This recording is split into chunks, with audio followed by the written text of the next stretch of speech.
against you in a court of law. Great. Used to be a lawyer, so that works. Okay. Sucio Talk podcast. In the flesh, here, in a remote location in California, NorCal, with an artist, one of our favorites, right, in the restaurant industry as chefs. And I'm very excited to have her here, a listener of the show as well. I'm in her studio right now. This is the third podcast you've done in here? Yeah. Boom, and there she is, Erin Hupp. Erin Hupp, how are you? I'm doing great. How are you? It's so nice to be here in your studio. Thank you for the toast that you just gave me. Toast with it's peanut amazing. butter. Yeah, exactly. Toast with peanut butter. If she's a mom, so if a mom tells you you're having a sandwich, just say yes. Yeah, and you did that. Exactly. You did your job. Yeah, exactly. So, how are you? I'm doing great. How are things? I see your dishes popping up everywhere. Is there any new projects that you're excited about? Yeah. I have 2 new restaurants, Sons and Daughters, where I'm working with the new executive chef that sort of took the reins over. His name is Harrison. Mm-hmm. Pretty excited about that. And then also I'm working with Mark at Gozu. Those are the 2 upcoming ones. Mark Liu. No. Or the chef. The chef Mark, yeah. Got you. But the pastry chef's been on the show.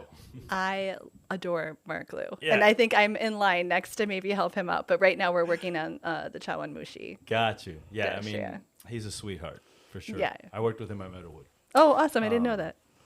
Yeah, so how long you been in the ceramics game?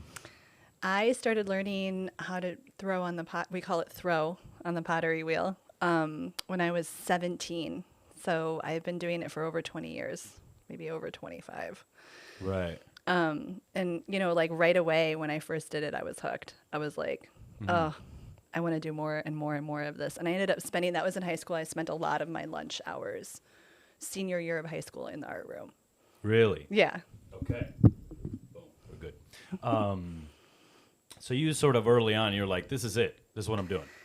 I loved it. And then when I went to college, when I went to undergrad, I joined a production studio. So think like Heath, right? Or Clay. Right. A big team. I operated something called a ram press. And it's like a huge industrial machine that has 2 molds, one coming down from the top and one coming up from the bottom. And it squeezes out a piece of pottery. And then you finish it off on the wheel. I'm pretty sure that Heath uses some ram presses. Mm-hmm. And yeah, I did that for a couple of years. And then, I absolutely loved doing it. I had a great community. I spent weekends throwing. Mm-hmm. I just didn't see the long game from that. And so I ended up going to law school and getting a master's in urban planning. Yeah, just side hustle. Just, thought I'd do that other direction. I love that. Okay. Well, here on Sucio Talk, we take it all the way back. Where were you born? I was born in Milwaukee, Wisconsin. Okay. Yeah. Cheeseland, Beerland. Had a really fortunate childhood. 2 loving parents that were teachers. Mm-hmm. Later, my dad went into insurance, but when I was really young, they were both teachers. And just like food was love in my family. And we gathered around food. My dad, very Wisconsin, my dad was a hunter. Come every November, we would have deer hanging in the garage that he shot. Mm-hmm. And then he would take it off to the butcher and we would have venison stew. He was a fisherman. We always had pickled northern in our fridge. So, yeah, it was just like, I feel like food was love at a really young age. My mom had an appetizer business. Actually, really? Well, she was a teacher, right? And she was like, maybe during the summers or maybe permanently, I could start this appetizer business, which of the time, I mean, we're talking like early 1980s, right? It was revolutionary. So she wanted her catering business was all very fine, beautifully decorated appetizers. And this is like the time in Wisconsin where like mini pigs in a blanket is what you're going to get at a restaurant, like at a catering gig. But yeah, so she did that. It was called appetizers. I like that. I like it's kind it of too. risque for the Midwest. I know. I thought so. My mom's funny like that. It's like, I know. What are I'm they gonna, doing over I'm gonna there? appertize you. Yeah. Did you hear what the Hupps are doing? Ridiculous. So yeah, but yeah, really great. I'm trying to think what else to say about them. Just like really still hang out with them. Called them this morning. Oh, that's right. I was asking some questions because I couldn't remember exactly what the name of the appetizer business was. My Right. mom told me this morning. I was like, oh, I bet David's going to ask me about my childhood and I better get that name right. And then I was talking to my dad and he's like, well, if you talk about the fish that I caught, I want them to know that it was a 42-inch fish. You know, it's the one above the... He's badass. Is what Yeah, trying to say. he's like, it was a big fish. That's the kind of fish that I caught. That was what we did the barbecue with the muskie. It was huge. Yeah, I love that. So avid outdoors things were going on. Yeah. Got And it. yeah, it was just like a really, I guess I should have known when I was little. Honestly, one of my favorite things to do was mud pies. Mm-hmm. I loved playing in the backyard and getting dirty and playing with mud, and pretending it was food and pretending I was cooking, and it was all mud pies. So that's my childhood, is like dirty, loving, a lot of food, and outdoorsy stuff. Right. Sounds like a great childhood. I Yeah, mean, it fucking was really awesome. idyllic. It was awesome. All right. So as you start growing, you're going to school. Any sports in school? Yeah, let's see, I did gymnastics and track, but in the teenage years, what I really fell in love with was rock climbing. It was like just really avidly rock climbing. I joined the Y. There was a place out maybe an hour or two from my house called Devil's Lake, and you could just sort of top rope there and rock climb. So I was just like, how can I get to more rock climbing? That's all Right. I care about. I just want to throw pottery on the wheel and I want to rock climb. That was my teenage years. So much so that I actually started working really young. When I was 15, I started working, and my first job was at a Greek deli. The owners were like, they had like a wicked work ethic. They were really good influences, like, for our first job. Like, we're going to do Yeah. it. We're going to do it right. And I remember they wouldn't let me use the cashier. I had to figure out all the change. The wife was like, I think you should be doing some schoolwork while you're working here. So you need to, like, mathematically figure out everybody's change. You can't use a calculator. You can't use the cashier. We're just going to do it. But they were pretty cool. And then I worked at a bread store after that, like a Great Harvest bread company, Right. which is really fun because I think, like, I was actually thinking about it this morning a little bit. Like, what did I love? I mean, it was like a dream job for me. I was so excited to work there, and it was all about process. You can like, you know, I mean, we're so used to seeing process now on social media and Instagram, but back then it was pretty wicked to, like, it was so cool. Like, they would just have you walk through all of the baking process to get to the front cashier. You saw the proving, you saw the kneading of the bread, you saw the ovens. Have you ever been to one of those? Oh, okay. They're like really popular in the Midwest. Right. And I wanted to work at it so bad. I mean, I was like maybe 16, and they didn't hire high schoolers. So I remember looking at all the people that worked there, and they were like in their early 20s, and they had tattoos, and they looked so cool, and they were Right. older. And I was like, that's when I want to, like, knead the bread, and I want to, like, you know, do the process. But I started as a bagger and then a cashier. And, Okay. And that was really fun. That was probably my longest high school job. How long? Maybe like a year or two, which felt like a lot then, right? Right. Remember back then when, like, Yeah. romances that were 3 months long were like, I'm going to marry A this lifetime? person. Yes. Well, I was thinking about this, and I feel like that's what parents say when they say you'll know when you get older. Yes. It almost feels like the thing that you learn as you get older is what time actually feels like. Yes. You know, because I remember being in school and looking at the clock for like forever and being like, when is this class Oh my over? God, When forever. are we leaving?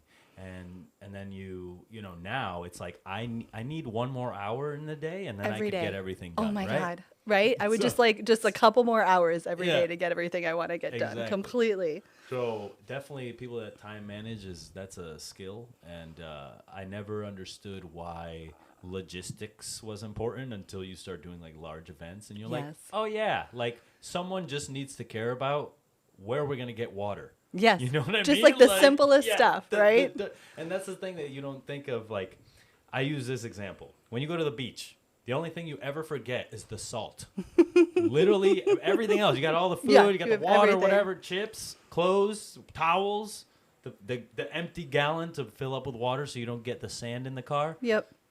Salt, no salt. It's the salt, the basic thing and that then you need. You're literally like, well, there's the ocean. It's salty, right? It's like we didn't bring the salt. Guess we got to brine our chicken in the ocean water. How long does evaporation take? Can you brine chicken in ocean water? I have no idea. There's some restaurant out there probably doing that right now. Probably. For a full coastal experience. Exactly. Yeah.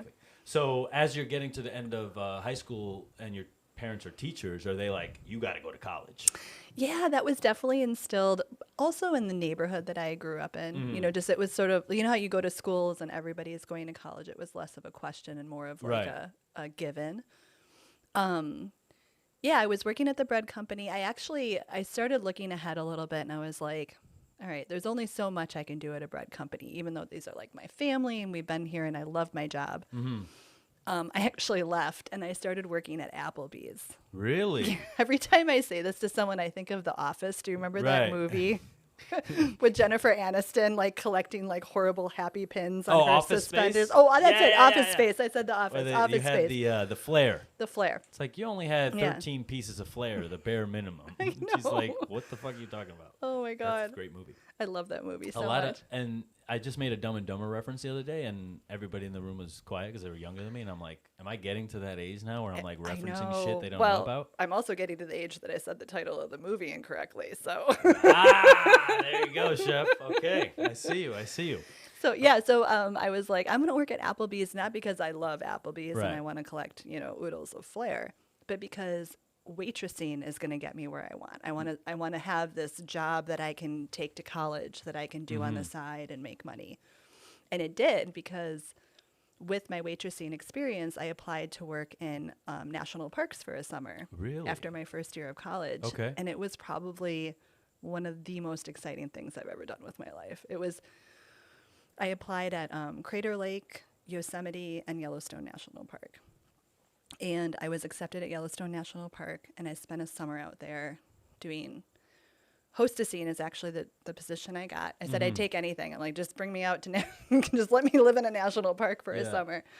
And I did trail maintenance and hiked a whole lot, did a lot of backcountry camping, a lot of skinny dipping hot springs in the middle of nowhere, and it was amazing. That's incredible. You can't really live in the park unless you're a ranger or you're working, food service. Right. And rangers. So the food service people stay in the park. Oh yeah, like dormitories. Oh. Every morning I walked to my job on a little hiking path. Okay. That bears sometimes frequented, and I had to wear bear bells when I was doing the early shift because I was walking alone for like a mile to my. No. Yeah. Wow. Yeah. I remember when I got to Wyoming to work in Cody as a personal chef. They showed up to the ranch and there's like, here's your gun and your bear spray. Don't die. And I was like, what do you mean, don't die? I love Cody. Exactly that. I love Cody. Yeah, Cody's cool. Different, but I do like that the bars still have their like nostalgia. Yeah, there's a lot of nostalgia. Yeah, there's a lot of Cody. nostalgia there, and they really hold on to their heritage. And there's like the Cowboys is a real thing out there, and there's still people living that life. Isn't it wild? It's just a crazy. whole nother life. Yeah. Yeah. So I was stationed in the south end of Yellowstone National Park, so I spent most of my time in the Grand Tetons. Have you ever been there? Mm-hmm. I love the Grand Tetons. It's just like, I always tell I'm like, this is where I want my ashes spread on Jackson Lake. Like, that's it. Like, just, there's something about the Tetons that are so majestic, and they're not, it's not quite as like overrun with tourists as Yellowstone National. I mean, Yellowstone National Park's amazing, but we just sort of frolicked in the backcountry at the Grand Tetons, and it was glorious. Right. And did you so you're having a great time? Yeah. Well, what makes you say this is not for me? I'm leaving. Well, it was just the summer. I had to go back to school, so I Right, had to but go you back never to. thought like, Oh, I totally maybe thought. when I In come back. fact, I brought a guy home back to Wisconsin. I met a chef there, chefs, and those I know those rascals. goddamn chefs, right? Rascals. And he was a few years older than me, so I think he had just graduated and wanted to go out and work the park. And we're like, you know what? We're gonna break up. I'll go back to school. You'll stay here. And in winter in Yellowstone National Park, all the employees cross-country ski from their dorms to the restaurants. Okay. There's like the roads are down. So they're just like, I get these calls and I'm like, how's it going? He's like, it's cold. imagine running late. I know. Just fucking, you know, like at that point you're just trying to ski.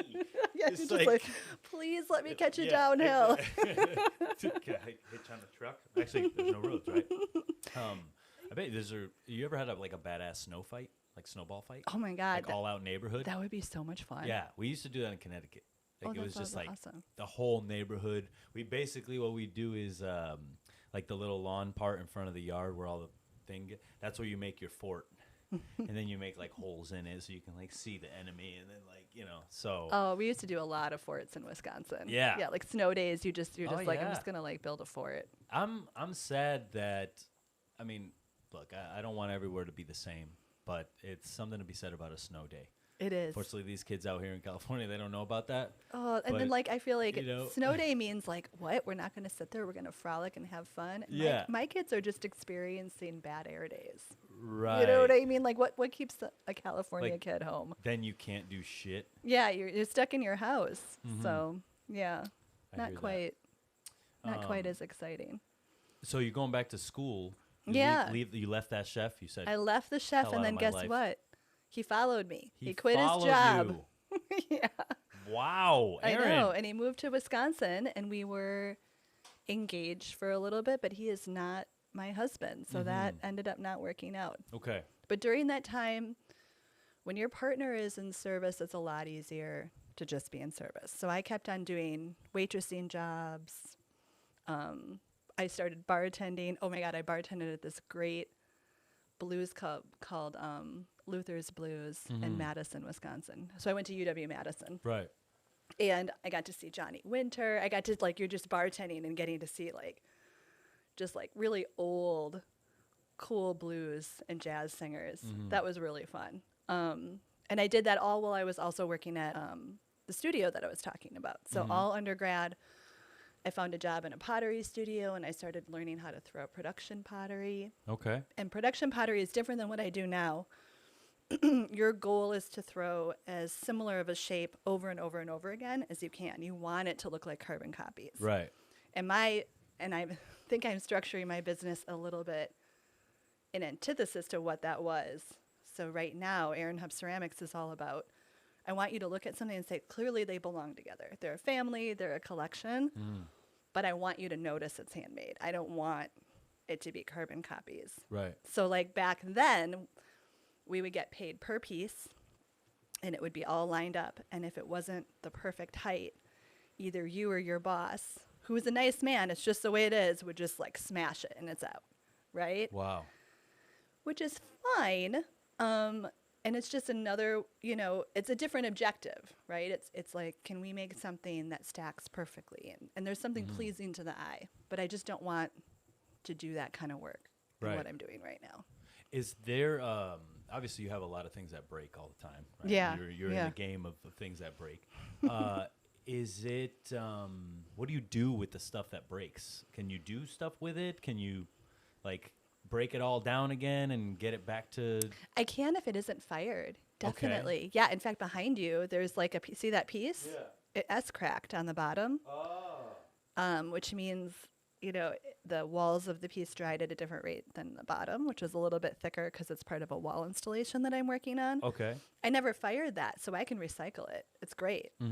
But once it's fired, I just sort of trash them, to be honest. I mean, I think that's part of what makes ceramics so beautiful is like you just sort of have to let it go a little bit.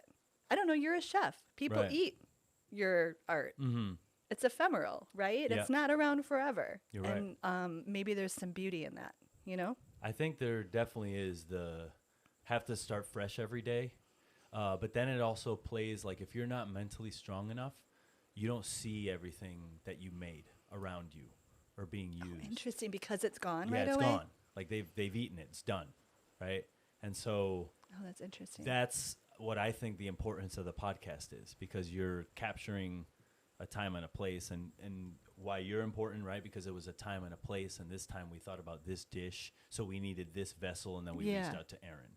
So you, photographers, podcasters, and food media really is capturing a time and a place, whereas chefs are so like 50 miles an hour, like Yes. more than that, like 300 miles an hour, and then we're like, you know, trying to figure a bunch of things out at once. And I think sometimes when you have other people like not taking their time, but like working on such a like an art form and a craft, Yeah. that like makes you stop and think. But like if you ask any chef, does he eat his own food? No, not at all. You know, in fact, I have cooked whole meals at home, and then been like, I'm not hungry, and then you don't eat it. That's like you making this That beautiful is pottery. And be like, wild. I don't want to use this plate. I don't want to use it. Yeah. You know, honestly, here's maybe something like we can relate with is I barely have any ceramics in my. I mean, we eat off of my ceramics all the time, Right. but it is notorious where ceramicists have only their seconds. Right. Seconds meaning pieces that are just a little bit off, like for some reason. Right. Maybe not cracked, but not exactly what you wanted. Right. And I was like, fuck this. I need to make things that inspire me and that are in my eyes perfect and exactly how I wanted them to be. And so I'm starting to Right. make myself a set of ceramics. It's just slow going because I'm always busy with the paid work. Right.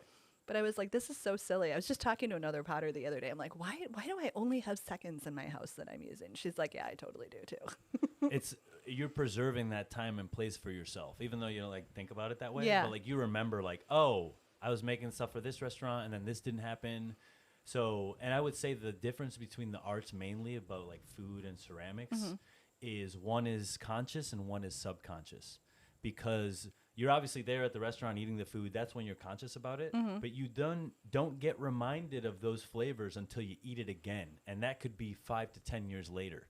Oh, that's and wild. that's that olfactory, just sensation that we have that bring you back to childhood, sort of like ratatouille moment. Yeah. And that's what every chef is after. Really, that's the goal. That's the magic dragon that we magic all dragon. want. We all want to just take you back to childhood and do something to you that no other person has ever been able to do. I love that movie, Ratatouille. Yeah.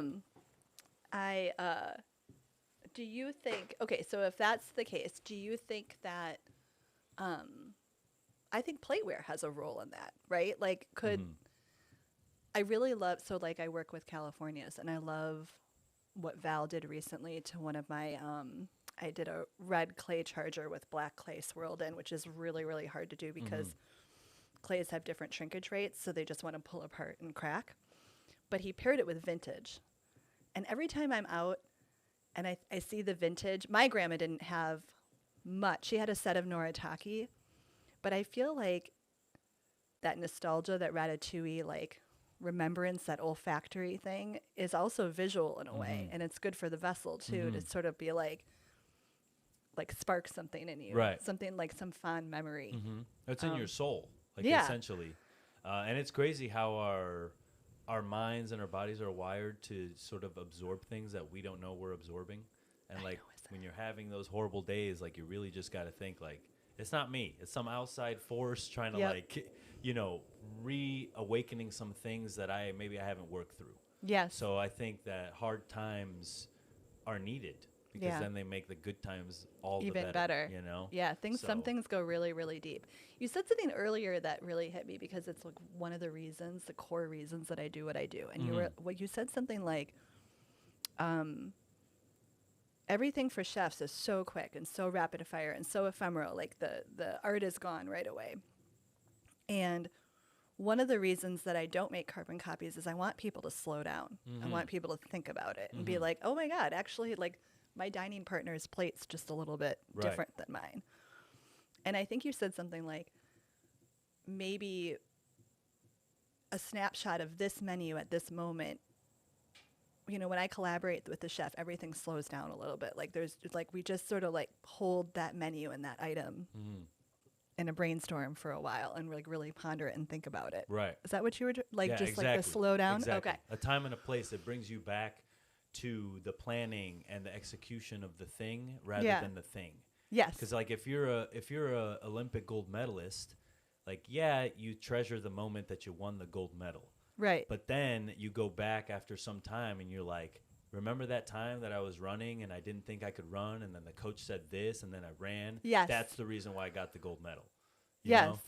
It's all the little things that build up to the thing. Yes. That I feel like we are running all the time, but having things like ceramics are sort of stopping it in its place and being like, oh, Erin Hupp. Like, Yeah. there it is. Oh, this other person. Yeah. You know? Or like even the knives that are handmade, right? Yeah, exactly. Or like the glassware that catches your eye. Mm-hmm. That's why it's all important. There's so many things. I know people sometimes are like, well, what, oh, it's this fine dining, why is all such a deal? Well, it's a deal because people go to fine dining restaurants to celebrate or to, I don't know, there's like a moment in time that is pretty special based on the price, right? Like for most of us, going out to dinner at one of these restaurants is like a pretty special moment. And you want those moments, like you were saying earlier, like the days are long, but the years are fast kind of thing. You want that moment to elongate, right? And so you want to like notice things, and you want to be reminded to slow the fuck down a little bit and like take in the food that before you eat it. Look at the plate before you have someone take it away right away. Like I think that's a good reminder. Like let's just like enjoy. It's a story, right? It's a story, it's an experience, and just like slow down and enjoy every little bit of it. Right. I mean, that's why I look at the phone. Like we always are like, oh, why are you on your phone? You know what I mean? But I think that moment that you stop to take a picture of the food, if you do it consciously, right? Because there's people that just and then put it away. They're not thinking about it. Right. But if you think about even the most monotonous activities, like I'm going to lay down and not do anything. Yeah. And if you allow yourself that 10 minutes to do that, you won't feel so bad about taking a break. Yeah. You know what I mean? Like I know. I feel like everybody's so like if I'm sitting down, then I'm not doing enough. And I didn't learn that till after I left the kitchen. Oh my God, yeah. It was like I was just running every day. I was waking up at 3 a.m. Fish calls. Boom. Hey, no, you don't have my fish. But sometimes you got to drive to San Francisco and get fish and come back to Napa Valley and like fucking make it happen, you know? And when you're in that, it's I just feel like, constant. but you also don't take the time to treat everybody as well as you should. And it doesn't mean that you're treating them bad on purpose, but it definitely means that you're not conscious in your interactions with people, and it can then make you out to be this person that you're not not trying to be, but they're like, oh, that guy's an asshole. You know what I mean? Because you're already like 5 steps ahead of the step that you're taking. Yeah.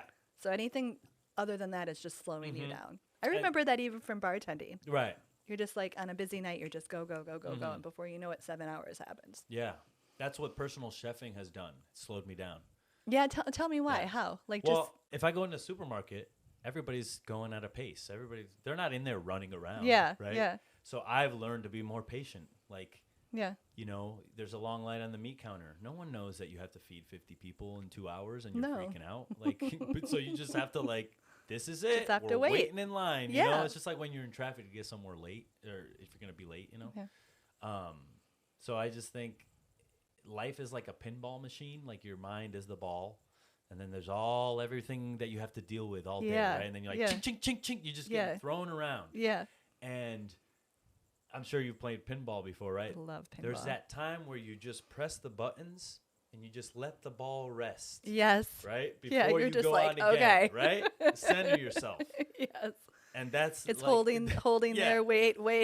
So sometimes I do that because I'm like, okay, press it, because just hold on a second, you know, because this is cool or whatever it is. Yeah, just have the moment. And so maybe that's, you know, fine dining a little bit. I think that's important. I feel like I like that imagery of the pinball, like having that moment, whatever it is that you just need to take a breath for. Exactly. And just be in the moment and enjoy it.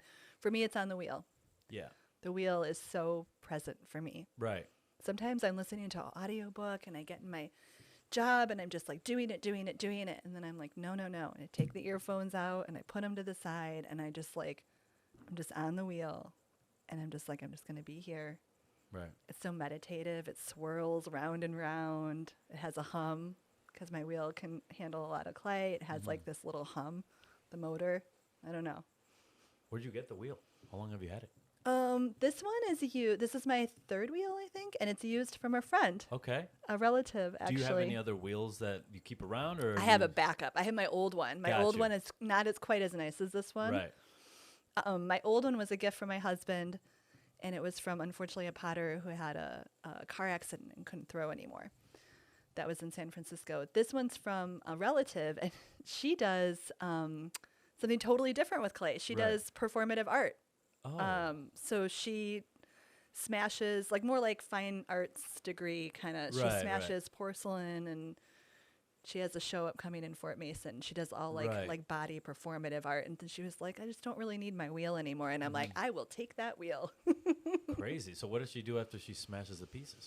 It's just, it lasts about maybe 5-10 minutes, and that is the art. Right. So it's like Gallagher just smashing watermelons. Oh, wow. Ceramics. I love that. Yeah, I guess so. It's like, you guys want to smash some food?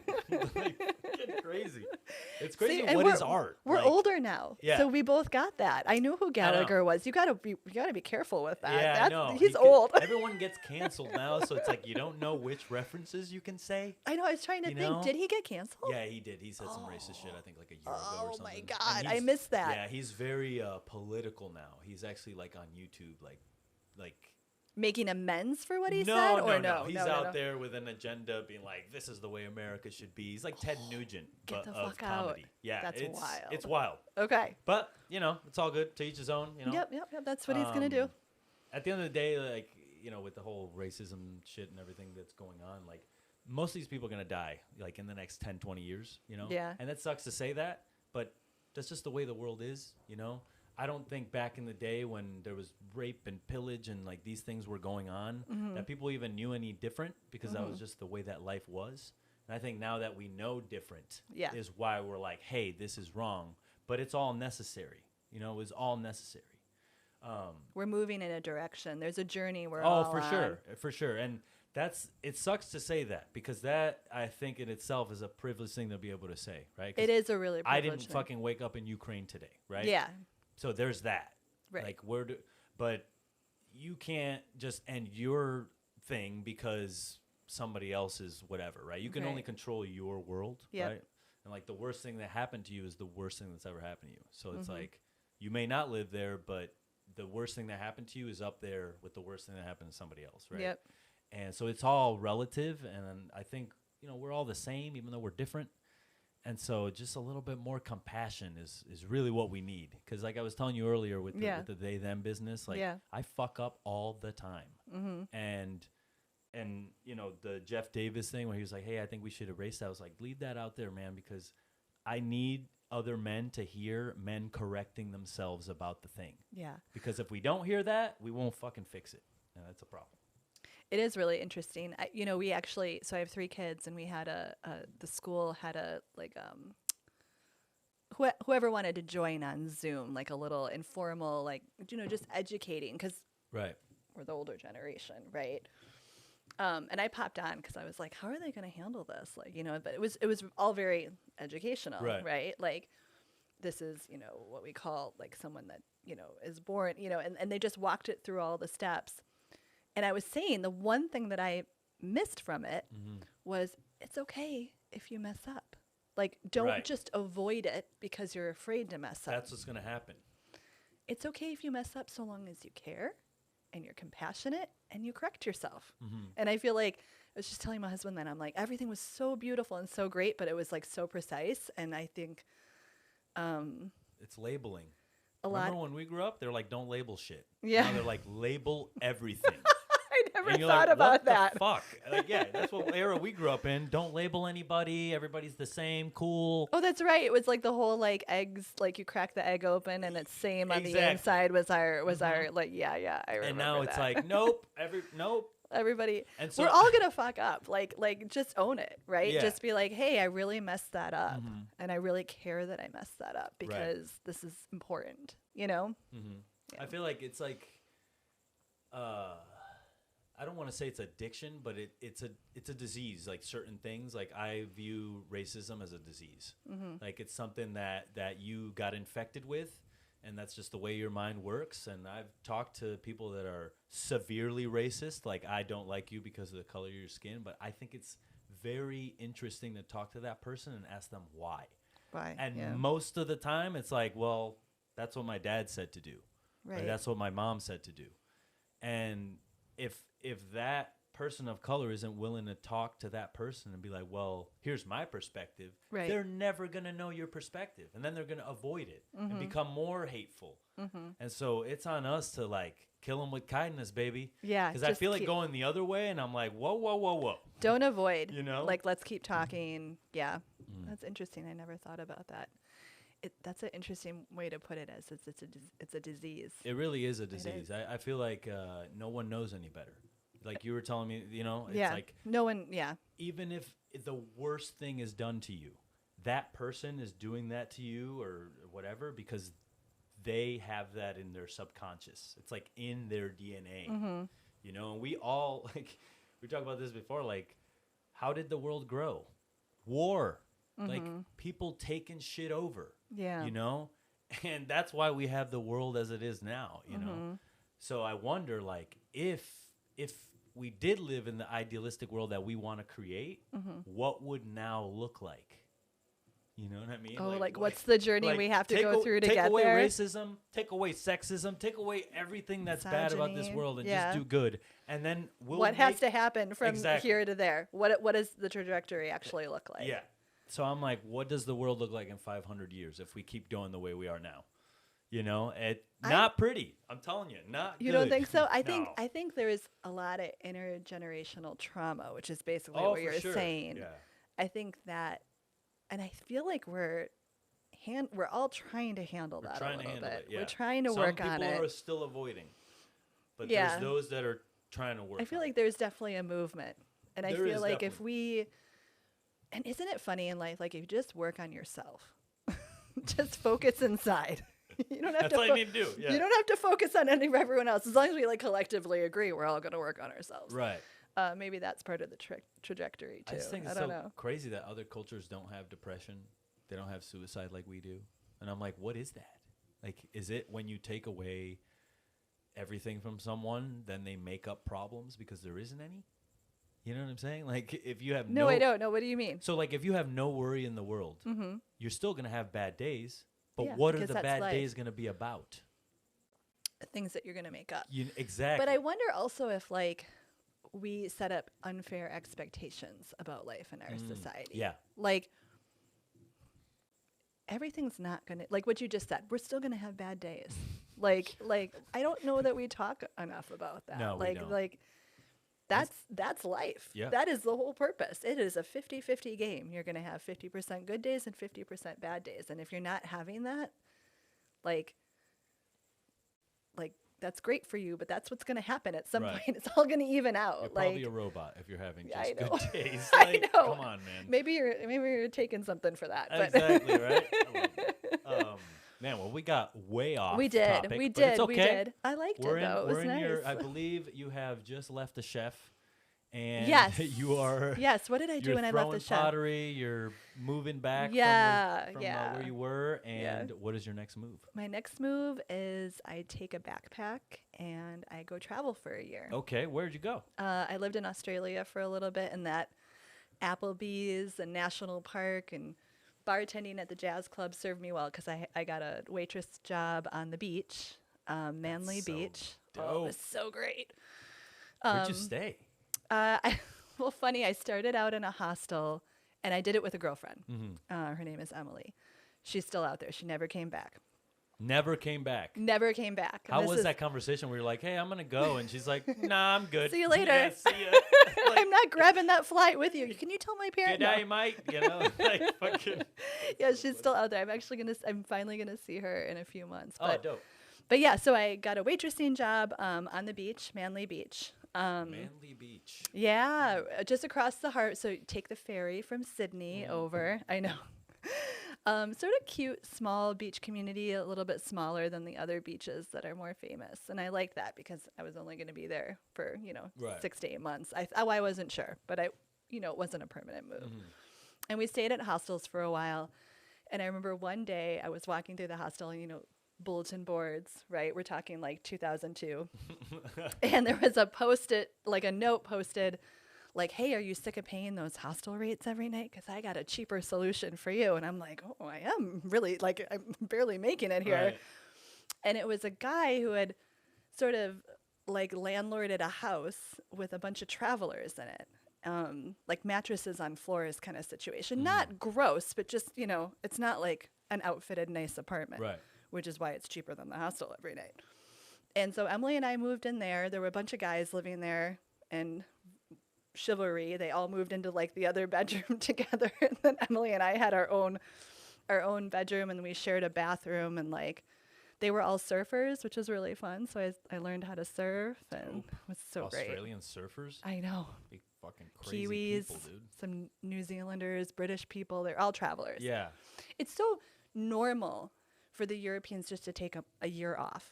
I remember people are like, you just graduated. Like, aren't you going to go to grad school or law school? And I'm like, no, that's when like the real shit happens. Like I'm going away for a year. Yeah. And I remember I got really nervous because, I was born and raised in Wisconsin. I guess I did the Yellowstone National Park thing, but we didn't have a lot of money when I was growing up to travel. We did like a lot of national park stuff. Remember teachers. I remember I looked at my dad and I'm like, is this a mistake? Should I be doing something more responsible? Like, I'm just going to go waitress in Sydney for a little bit. And my dad's like, we're not going anywhere. Just, what's the worst case that's going to happen? You just come home. Like, just go. Just go have fun. And so after 6 months of that, I was like, well, I'm just going to keep on going. So I lived in Thailand and Cambodia, Laos, Vietnam. I did that whole circuit for a little bit. Hit up New Zealand for a little bit, dated a Kiwi in Dunedin, which is in the South Island. And then I ran out of money and I came home. But I just think that's so great, right? Like that's the time. Those Europeans have it right. That's the time, right? And then I was home and I had no money and I waitressed some more and I lived with my parents for a little bit and I sort of got my shit together and I applied to grad school and law school. Okay. Are you throwing pottery this whole time? Yeah, so I came back and my production studio is like, very happy to have you back. We have some work for you. Please sign up here.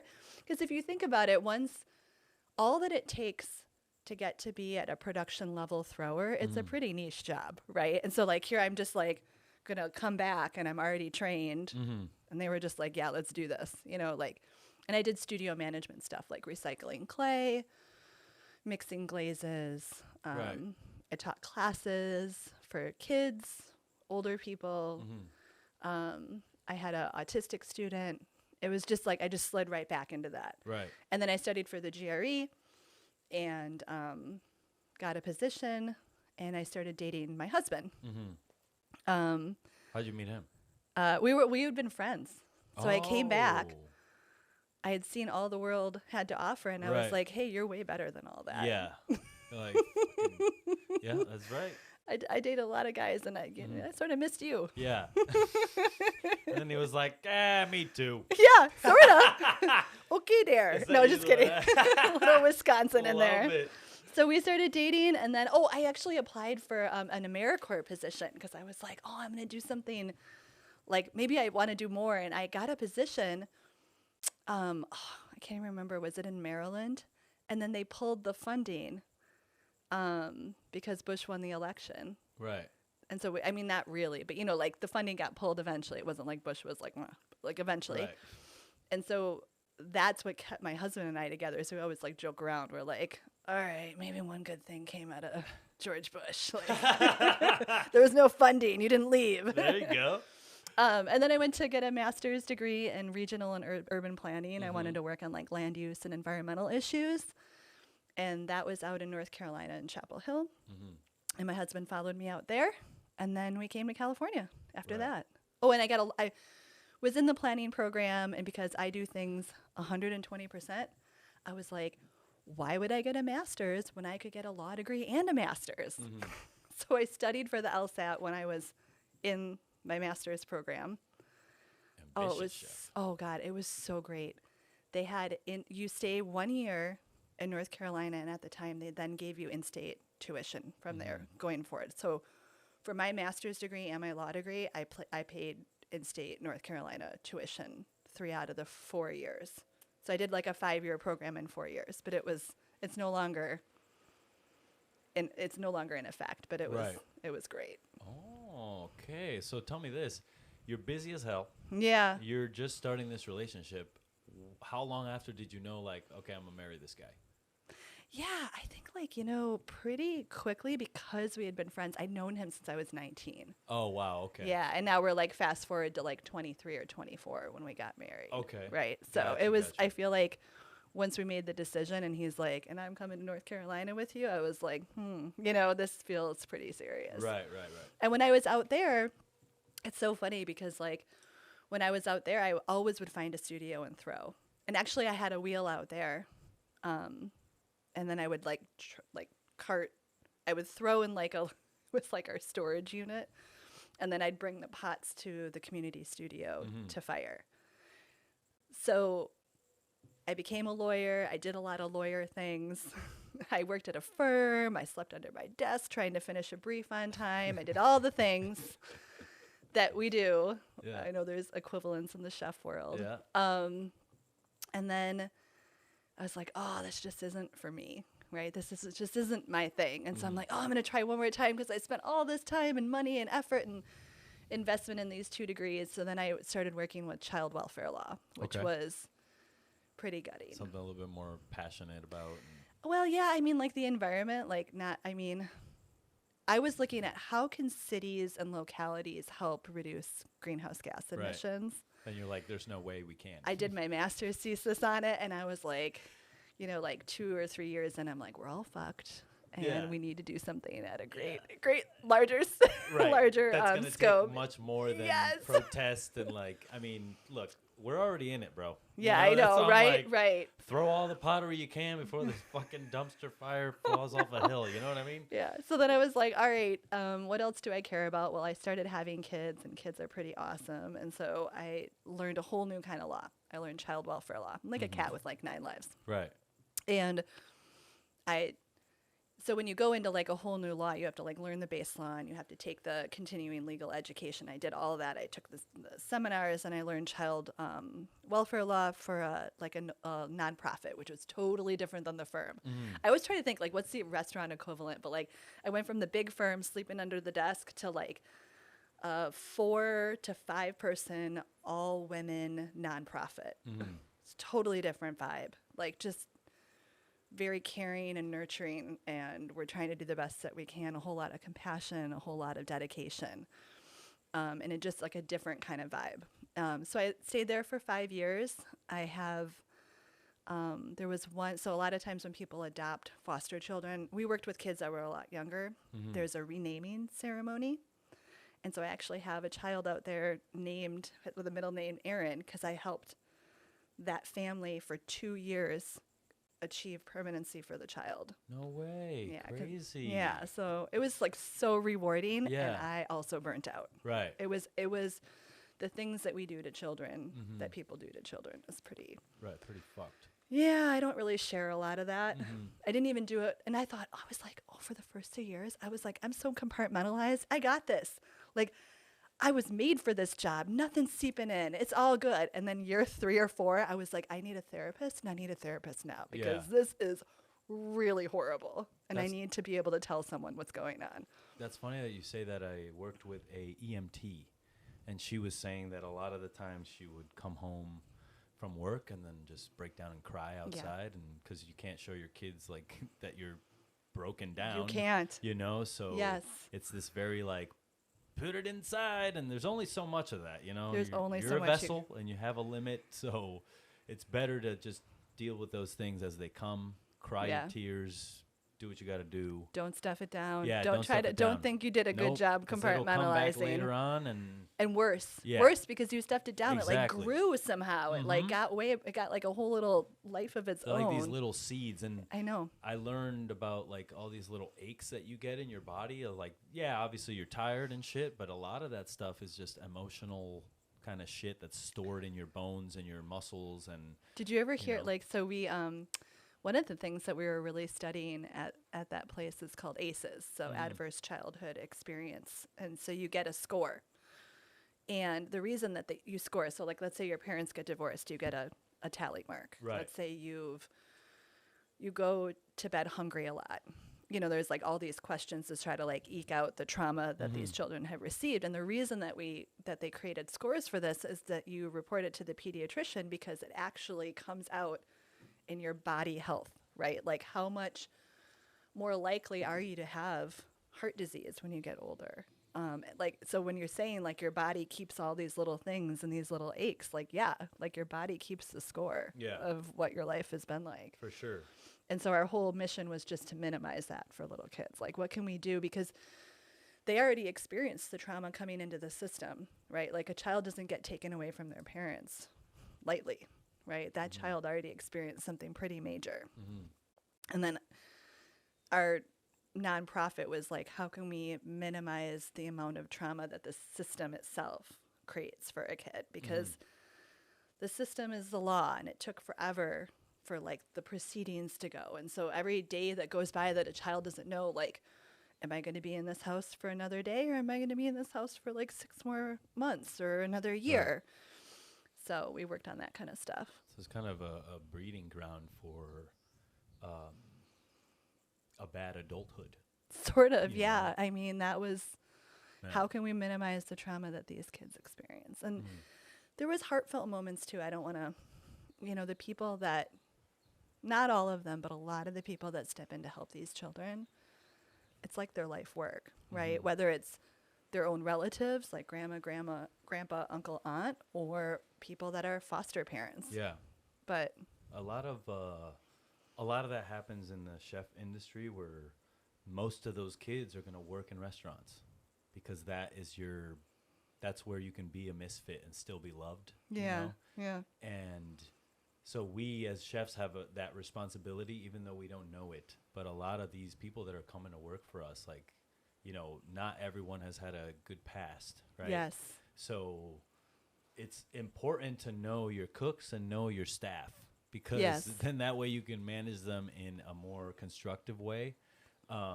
Because you never know what somebody's been through, and sometimes you can trigger those things, and you're not going to know about it. You're their boss. Yeah. They're just going to go home and cry all night, and then try to put the pieces back together and come in and like they still have the respect to be like, yes, chef, or like still listen to what you're saying, even though you literally mentally like fucked them up the night before, And it's crazy because I've seen a lot of like really harsh discipline happen in kitchens, and there's something about that, like when you're getting like screamed at, there's like this thing that happens, and like I've seen the eye twitch, I've seen like you've affected me mentally, and that never leaves you. Like you're like, I definitely like triggered that person to go somewhere where they didn't want to be, or they've been before and they didn't want to go. And that's usually what makes people lash out or get depressed or whatever it is. Yeah. So, compassion is honestly like what I've been 100%. teaching and learning by myself, because I'm like, you can ask somebody else's opinion on something, but honestly, you really got to formulate your own. Yep. And somebody was telling me the other day, they're like, well, that's not the popular opinion. I'm like, look, there's 8 billion people, all right? I'm okay with 1 million listening to the podcast. Other than that, like, I'm not interested in pleasing everyone. Yeah, you got to be like true to yourself. Yeah. Right? So, and I'm sure that happens with you with like the artistry that goes behind, somebody asks you to do a certain technique or style that's like rampant. You're like, nah, I'm good. Like, go somewhere 100%. else. You know what I'm saying?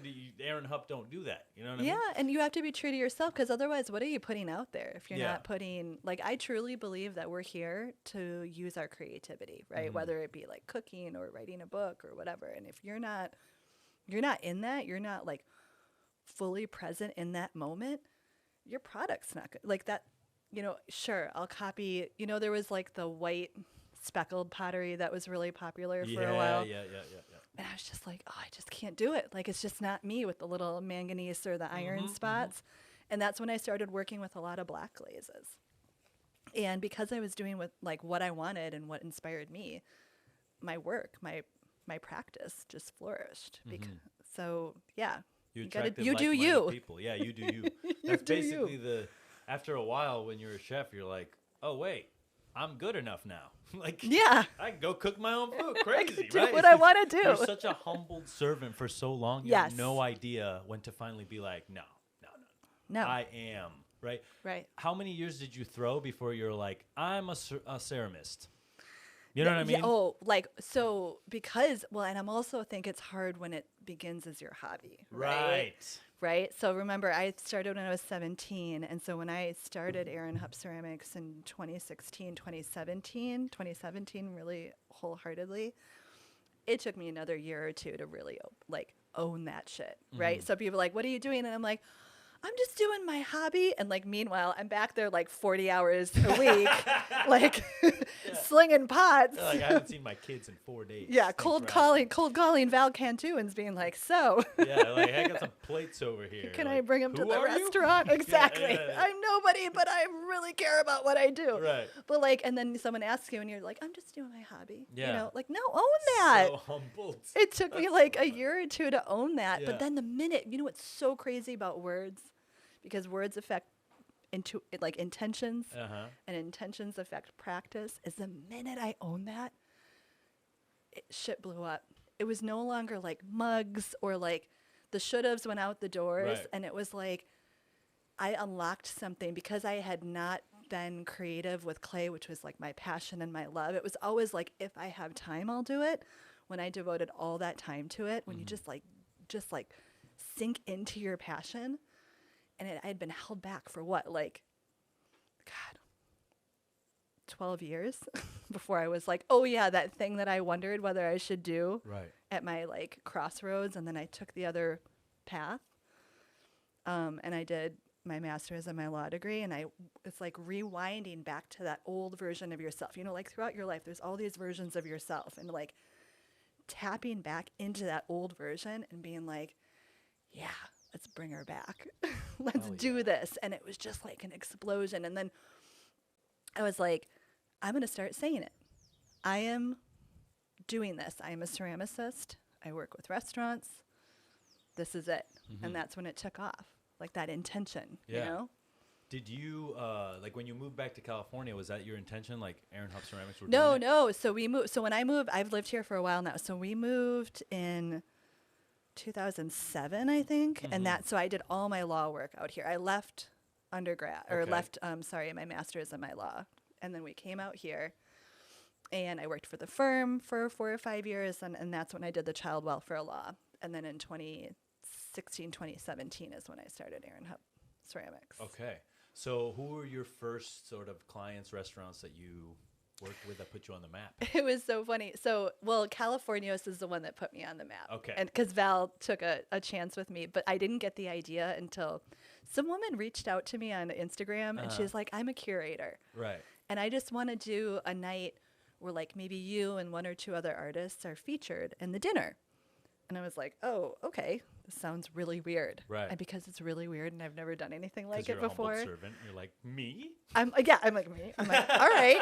And because it's really fucking weird, I'm going to say yes. Right. So why the hell not? Exactly. Life is full of experiencing new things. So I show up and it was actually held at Onsen. Do you remember Onsen? It was that old bathhouse. Yeah. And so they had a PDR in the back and she had just booked it for the night. And it was me and 2 other artists. But mostly it was a focus on me, and and it was a bunch of people I didn't know at a dinner table, and it was an immersive experience. So we drank out of my tumblers, and I had vases there. There was a whole thing. My ceramics were featured in the restaurant PDR, and it was a blast. I talked to people I didn't know, and it was a really successful night. And I was walking out, and the owner stopped me, and she said, "Hey, did you notice how good your ceramics look in here? I'm like, yeah, it really worked out well. And I'm still not getting it, right? Yeah, I'm like, right. great event. See you later. Yeah, right. And then she's like, no. I want to hire you Yeah. to make ceramics for my restaurant. And I'm like, oh. And then it was like, yeah, that's the thing. I'm like, that's the thing. That's what I want to do. Right. Like when you say that to me, that makes me immensely happy. And now I'm like suddenly writing in my notebook and all these ideas, right? So I started there. I made onsen like tea vessels and plates and we did their like logo and I did, it's just the same as I have my business right now, David, like, like meet with the chef and it's all very intentional and specific to that restaurant. And it's like two artists collaborating. I really see chefs as like artists, right? And we're coming together and figuring it out. And I sort of shipped that. I got through it and I was talking to my husband and he's like, he's very supportive. And he was like, all right, so what's the next restaurant? And I'm like, oh, yes, there needs to be another restaurant. That was really fun. No business acumen whatsoever. You're like, I know. I really like that. And it was just that little nudge. And then after that, it's like, boom. Right. Like now I'm like, and he was like, and I was like, I don't know who would have me. And he's like, no. Who do you want? And I'm like, well, at that time I was like, well, I would just want to go where we've loved to go. Like any fine dining restaurant that I've actually wanted to go back to. And I had a short list of like 3 or 4 of them, Californios being one. And I reached out to Val. I just cold emailed him. And he didn't get back to me for a month. Val. Love that. And then when he did, though, I'm just teasing, he was really supportive. He's like, yeah, let's try this out. And so he was my guinea pig for like truly from the start not doing it. Like he hadn't, it's not like he saw my ceramics in his restaurant. And we brainstormed a bunch of pieces and I just loved it. It was really fun. That's amazing. And then I can't get enough of it. Right. So Californios, what was the next place? God, that's really hard. I did some bowls for Robbie Wilson at Bird Dog. Okay. I did. I've done some things for Alex at Sorrel.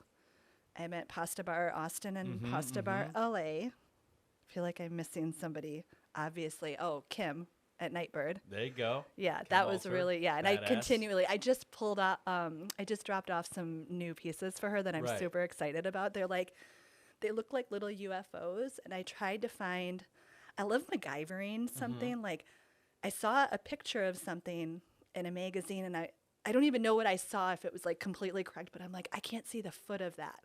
It's like a hidden foot, if you can even imagine. It looks like it's just hovering there. Right. Like you can't see where it's actually connecting to the table.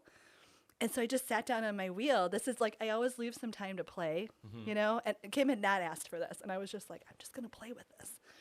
And figured it out over Christmas. And I messaged her and I'm like, check this out. And she's like, come into the restaurant. Right now. Yeah. And so so she just has a set of those. So I've worked a lot. And the other thing that I'm really fortunate of is like I've worked with really amazing chefs and I have pretty much continued relationships with all of them. So it's like it's not that I'm going to take on a ton of restaurants every year because my existing ones keep ordering. Right now I'm the only one doing it. That's the business model right now. Okay. So let's I want to break down a plate that you made for Pasta Bar. For Pasta Bar, which one? The red and black streaked one with the pasta. The graffiti one? Right. Yeah. So how did that come about? So that came about totally different than what I'm talking about. Okay. Isn't that awesome? Yeah. So I really like working with Nate, and he was he's an amazing dude. Yeah, he's really cool. Yeah, really cool guy. He actually is from the Midwest too. And so we got to a point. We did the normal thing. You trust the process, you trust each other, you get really into the groove. And then Nate was like, I think I want to do something different. Why don't you? What would you make if I just said, make me something? What would you do if I just said, this is going to be in LA and I'm going to put some pasta in it and the well has to be, like so big. Right. Why don't you just make me something that you think like would be really cool? Right. And I'm like, whoa, okay. Right. I was creative like, freedom? Yes, creative freedom. So I sat down as I do, and I thought it all through, and I was like, well, I would make this I would get funkier, because a lot of times, and I like being, this isn't to say I don't like it, but my pottery is like a canvas, right? Like it has to have some subtlety so that the food can really pop and shine. Right. I think the only other chef that sort of had me think outside the box like that was at Hilda and Jesse. Okay. Chef Christine. She was like, just more color. Just do it up. That's awesome. And I worked with an interior designer named Naz on that. And that was like, and maybe even, you know how like you said, seeds, right? Like maybe that was the first of it, right? That was the first real color play. And so then here Nate is, and I'm like, I just want to like, I used to do this. It's incredibly peaceful. So it's like almost like one stroke painting. So you get the brush loaded with a lot of glaze and you just have one go at it and you have to just carry through the line. So if you imagine. It's like plating. When you put puree down, same Yes. thing. If you stop, you're not going to get it. Yes. So it's like a confidence Yes. like, that you don't know until you're doing it. Yes. And isn't it sort You know, of like it's this kinda crazy. gorgeous, Yeah. peaceful process, right? So I don't know if you do this with puree, but I get my brush loaded right outside the plate and I'm watching. I'm like, how is it flowing? Right? Because like, let's say you have, do you do it with like a squeegee bottle sometimes? Sometimes we do it with squeeze bottles, like lines. But I was more thinking of like a puree that you take on a spoon. And a spoon. And have to like make a precise like line on a plate with a spoon. Because So that you thing's need falling off of there. No matter like That's what gravity I'm is saying. going. Gravity is Yeah. going. Like you So, need to yeah. know how it flows from the spoon. So I'm watching the paintbrush and I'm like, I want to do more of that. I haven't done it in ages. And you have to get it like your spoon, the rate of the flow just correct, right? Or else it's going to like peter out and it'll just be like little dots. It won't be like that nice juicy flow. So I knew I wanted to do that. And so I took an old line that I had called Ink Splatter that was actually inspired by my tattoo artist because she had Okay. like dropped some ink when we were tattooing. And I was like, ooh, that looks really good. Cool. She actually has a set of dishes that I Yeah. made for her. What's her name? Liana DeFleur. She just has her own tattoo shop called With My Sister. Okay. It's in Oakland. Does she own it with her sister? Her sister-in-law, yeah, who's a floor, yeah, with Yeah. with her. Okay, the name is real. And Veronica, her sister-in-law, is an amazing florist. So if you see flowers in Right. my vases, Veronica does it Okay. 'cause she's amazing. Cool. But anyways, so I wanted to go back to that, getting back to Nate, getting back to like creative flow, and I was like, how can I do this? And that's where I don't know, like the graffiti plate came up, and because Nate asked me to create it first, he had the challenge then of making a pasta Right. that looked like it. So the pasta was made after the plate Yes. was made. Yeah. That's fucking cool. Because Isn't that usually cool? It's the food first, It's and then you're like, always the "Hey." other way around. Right. And I built my business on the other way around. Like the Uh-huh. chef has some food that they want to highlight. Right. But they need a specific vessel that's a specific size and color so that like, you know, it's a artist collaboration. There's like me being the canvas and then the food. And so then Nate, and I love it because then we're calling back and forth and he's like, oh, you had to use red. Red's really hard. Yeah. I wanted to do it all natural. Yeah. But I need it to be really bright, like your glaze, you know. So it's just really fun to like see.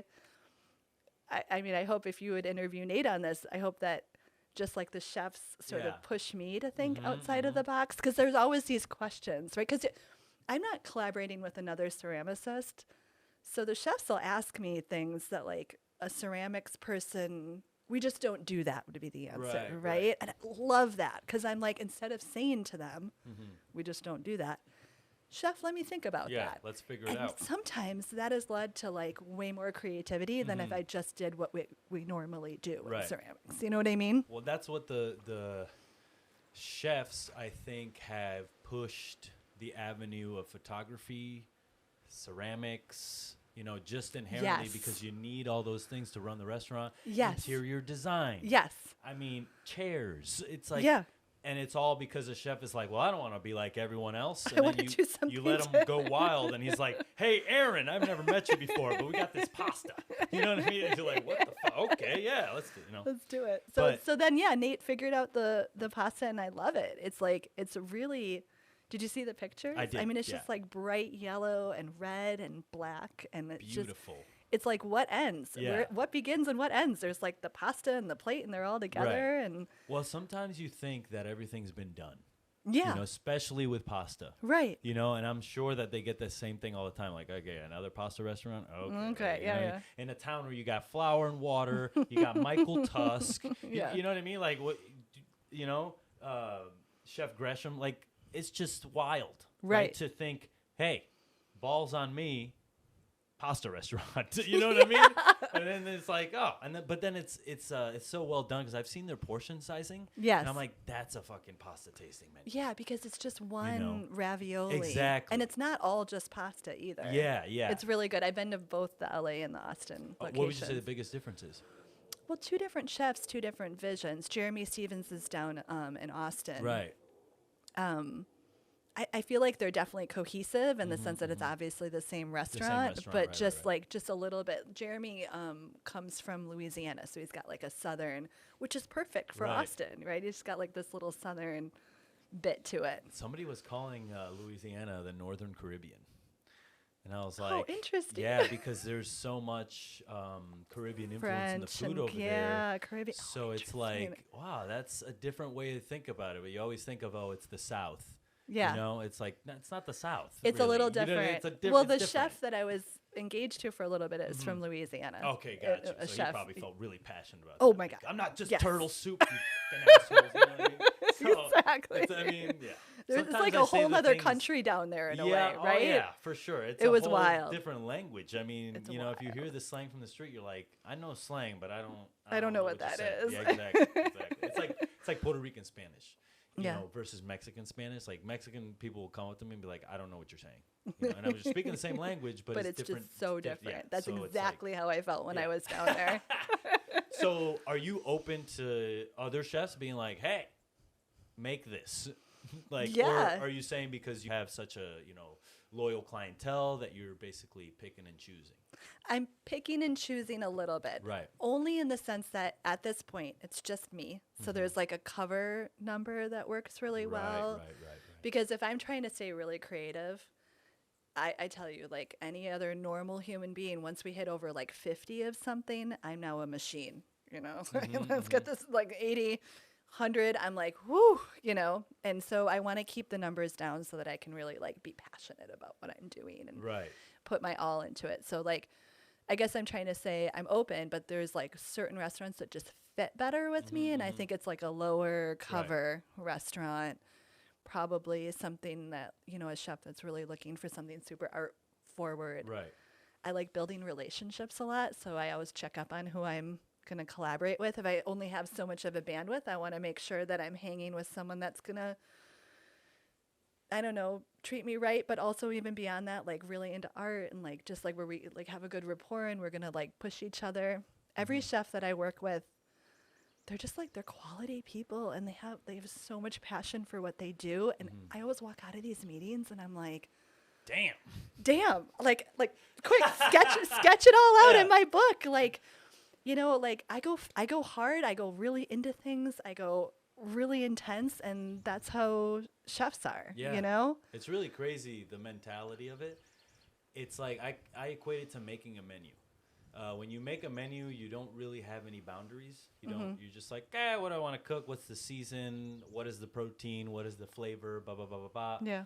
And so, then when you kind of settle on an idea, then you bring it to. But then you're always challenging the idea. Yes. You know what I mean? You're always like challenging yourself. So I think the quality control on a daily basis eventually makes you sort of a better human being. Because every day you're very critical of yourself, which that's so you know, interesting. I've like never heard of anyone explain it, and that I mean, like think about like a mechanic. Like he doesn't make the cars. Right. You know, he just fixes them. So it's like he's never gonna be like, you can be passionate about being a mechanic. You know. Right. Totally. I'm not saying you can't, but it's just a different. And then it's like blue collar, but also white collar at the same time. Yeah. Because there's so many different things that you're using, and I really do think that, you know, ceramics as an art, same thing. Because I was just gonna say, shoulders are bent. You got back pains. You know, everything that you just said rings so true. Like remember how dirty you got in my studio just now? And I was like, I don't have heat in here. Do you still want to come over? Whatever. Let's go.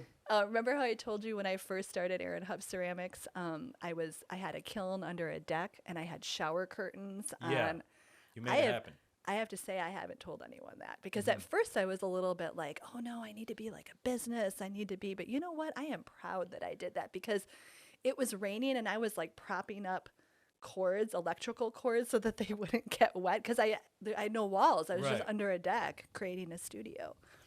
And maybe I was so like, oh, does that make me real or not? In those years where I was like, am I a real ceramicist or a hobby?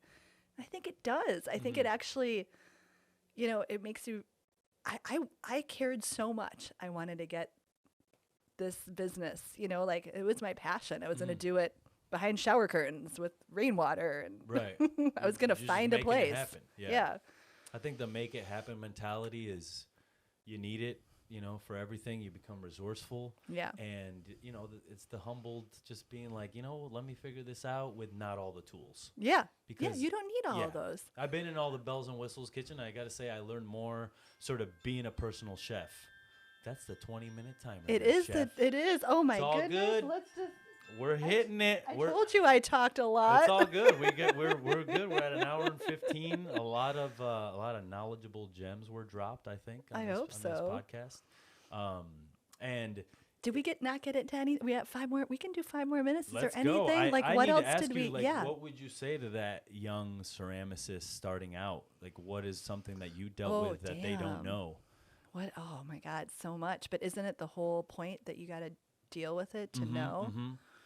I think for the first time I actually tried to do the math and then not try to do the math, but let's say at least 25 years that I've been doing this, it is hot. It's really hot. Ceramics is hot. There's a lot of community studios, and part of that gets me really excited because the ideas, the energy, and ceramics is such a good artist community. We're always really supportive of each other. Like if chefs contact me and I can't do the 100 quantity that they want, physically don't think I can. I don't use molds. I throw every single piece on the wheel one at a time. I'm like, hey, have you ever heard about Sarah Kirsten Ceramics? She's in Oakland and she has a full team studio, and you know what I mean? So I think what I would say to that burgeoning artist is there's a lot of ways that you can do clay. And I think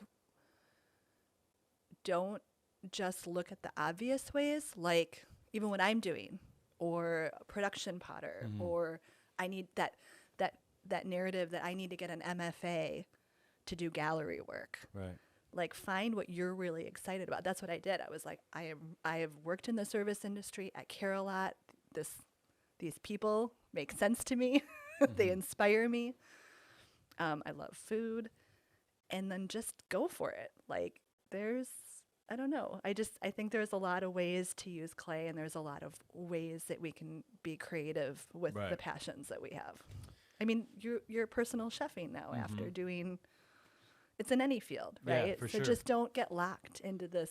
No, you're not in a box. That's the thing. Everybody's trying to put you in a box. Do not let them put you in a box. Yeah, everyone's out. They call me and they're like, but wait, aren't you just going to do that quantity of 100 and you can just do molds, or you can just hire somebody? And I'm like, no, that's not quite the box. Right, yeah. That's not what I'm doing. Yeah. Again, everybody takes the most successful person and then equates you to them.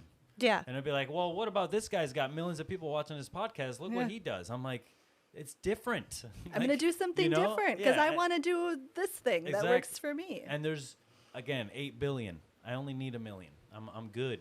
Yes. I don't need that many. I'm good. I'm not for everybody. There's different podcasts. There's different ceramicists. There's different chefs, different restaurants. And that is the beauty of this thing. Right. And then you get to really, so if you've picked the one that speaks to you, that shit's going to go down. You're going to do it right. You're going to do it with passion, and you're going to do it with creativity, as opposed to picking the one picking what you should pick. And I think that's so important. And I feel like I'm finally learning, like, it's just that grace and compassion we're talking about having with other people, have it with yourself too. Yeah. Just like really think about like how you're going to be the most creative person you can be. Hell yeah. If I had a title for this, it would be Stop and Think. It's a fucking good we did podcast, it. goddammit. In case you missed it, the 4 other times we talked about it. It's all good. They all end up having a theme Isn't somehow. that wild? And nowhere, by the way, did we prepare this No, in any not way. at all. Not at all. No. Yeah. Yeah. And I that's had no the idea. best part about this podcast. It's raw.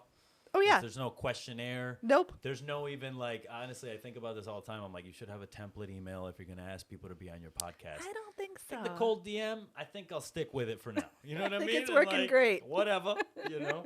But, you know, Sucio Talk Podcast, thank you for being on. I really appreciate it. Thank you for supporting because I know you listen and you are, you know, always shouting out my story and things like that.